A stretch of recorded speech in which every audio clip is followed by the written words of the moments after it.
Facebook और YouTube पर आपका फेवरेट लर्निंग प्लेटफॉर्म शासिब एकेडमी। अस्सलाम वालेकुम स्टूडेंट्स। आज हमारा टॉपिक है नाइन्थ फिज़िक्स का यूनिवर्सल ग्रेविटेशन लॉ को इस्तेमाल करते हुए हमने मास ऑफ अर्थ को कैलकुलेट करना है। तो इससे पहले हमने यूनिवर्सल ग्रेविटेशन लॉ को जिसका जनरल फॉर्म था वो हमने डिराइव किया था कि हमारे पास जो जनरल यूनिवर्सल ग्रेविटेशन लॉ है वो हमारे पास बराबर होता है F इज़ इक्वल टू जी, एक बॉडी का मास दूसरी बॉडी का मास और दोनों के दरमियान जो फासला है उसका जो हम आर स्क्वायर लेते हैं। ठीक है, तो ये हमने डिस्कस किया था कि जब हमारे पास दो ऑब्जेक्ट्स होते हैं, एक ऑब्जेक्ट के सेंटर से लेके दूसरे ऑब्जेक्ट के सेंटर तक का जो फासला है इसको हम आर से डिनोट करते हैं। और इस बॉडी का मास m1 है, इसका मास m2 है। तो इनके दरमियान जो यूनिवर्सल ग्रेविटेशन लॉ के मुताबिक जो अट्रैक्टिव फोर्स है बिकॉज ऑफ द मासेस वो इसके बराबर है। ठीक है, अब हम एक स्पेशल केस लेते हैं दिस लॉ कि हम इस लॉ को किस तरह लिख सकते हैं ऑन सरफेस ऑफ अर्थ। अगर हम सरफेस ऑफ अर्थ की बात कर ले तो सरफेस ऑफ अर्थ के ऊपर कोई ऑब्जेक्ट अगर पड़ा हुआ है तो हम कहते हैं कि हमारे पास कोई अर्थ है, ठीक है, जिसको हम मास ऑफ अर्थ से डिनोट करेंगे। इसके सेंटर से लेकर यहाँ तक जो इसका सरफेस है, यहाँ पर एक ऑब्जेक्ट पड़ा हुआ है जो कि अर्थ सरफेस के ऊपर है। आप सपोज कर सकते हैं कि मैं हूँ और अर्थ के सरफेस के ऊपर खड़ा हूँ। ठीक है, तो ये जो बॉडी है इसका जो हमारे पास मास होगा इसको हम m0 से यानी कि मास ऑफ द ऑब्जेक्ट m0 से रिप्रेजेंट करते हैं। इस केस में हमारे पास जो यूनिवर्सल ग्रेविटेशन लॉ होगा वो हम किस तरह लिख सकते हैं। ठीक है, तो वो हम लिख सकते हैं F is equal to capital G, यानी कि मैं क्या करूँगा, मैं m1 की जगह मास ऑफ अर्थ लगाऊंगा जो कि यहाँ पर हमारे पास अर्थ है। मैं m2 की जगह मास ऑफ ऑब्जेक्ट लगाऊंगा यानी कि m0 लगाऊंगा। और यहाँ से लेकर यहाँ तक का जो फासला है जनरली इस फार्मूले के मुताबिक आर स्क्वायर के बराबर है, लेकिन यहाँ पर हमारे पास ये फार्मूला रेडियस ऑफ अर्थ के बराबर होगा। तो मैं आर की जगह रेडियस ऑफ अर्थ लगाऊंगा। ये कुछ पुटिंग हम करते हैं इस जनरल यूनिवर्सल ग्रेविटेशनल लॉ में।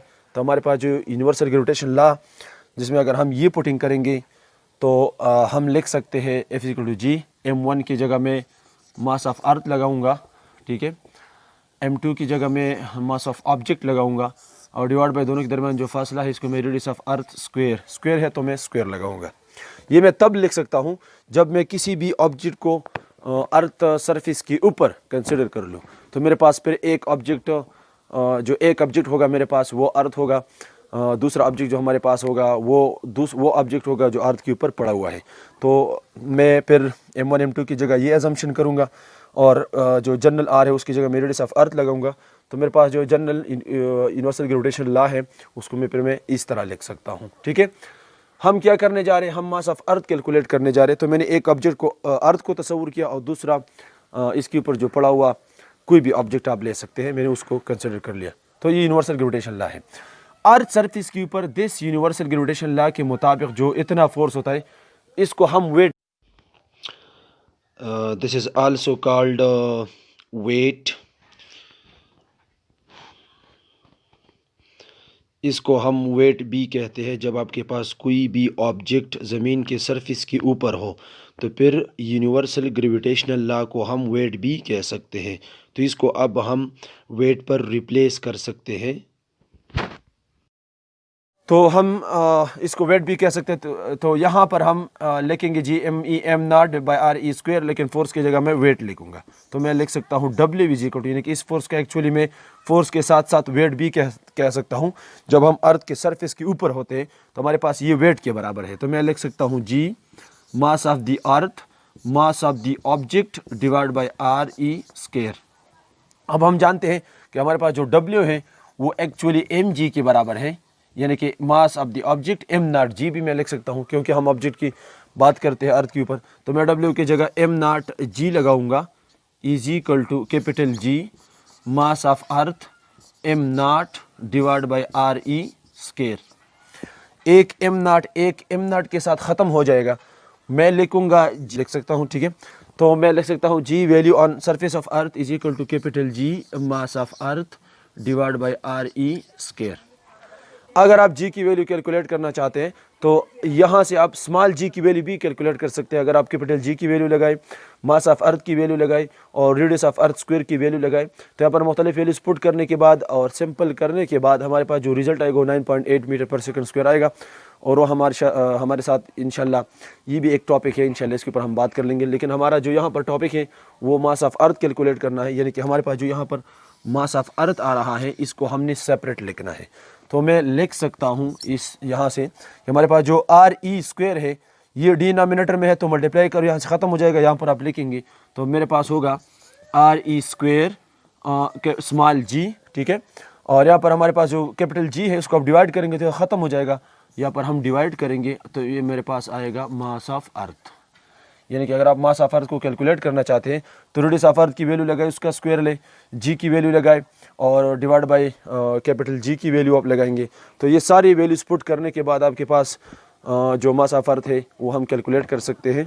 तो आइए ये वैल्यूज़ लगाते हैं और चेक करते हैं कि हमारे पास का जो इक्वेशन है M E is equal to radius of earth square small G divide by capital G.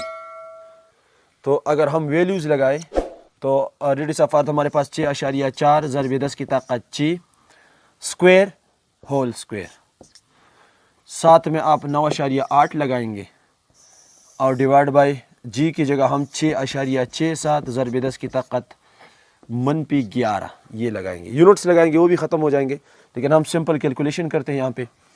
तो यहाँ पे स्क्वायर करने से हमें बन जाएगा 6.4 ज़रब 6.4, क्योंकि इस दोनों के ऊपर स्क्वायर है, ज़रब 10 पावर 6 है यानी कि 6 है। तो मैं लिख सकता हूँ ज़रब 10 पावर 6 दूनी 12 डॉट 9.8 डिवाइडेड बाय यहाँ पर मेरे पास होगा जी की वैल्यू यानी कि 6.67 ज़रब 10 की ताकत -11। हमारे पास जो 10 पावर के अलावा है वो एक साथ लिखे, जो 10 पावर है वो एक साथ लिखे। तो ये मेरे पास होगा 6.4 ज़रब 6.4 ज़रब 9.8 डिवाइडेड बाय 6.67 ज़रब 10 की ताकत 12 ये है। अच्छा, तो हमारे पास जो मास ऑफ अर्थ होगा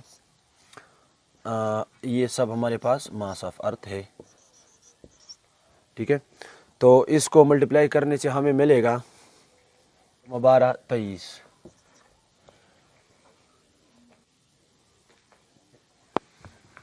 ये होगा हमारे पास, इनको आपस में डिवाइड और मल्टीप्लाई करने से 60.1 ज़रब 10 की ताकत 23। इसको अगर आपने स्टैंडर्ड फॉर्म बनाना है तो डेसिमल पॉइंट को एक मूव करा लो, तो ये कम होगा तो इसको आप इंक्रीज कर ले। तो mass of earth equal to 6.01 ज़रब 10 की ताकत 24 किलोग्राम। तो इस तरीके से हमने मास ऑफ अर्थ को कैलकुलेट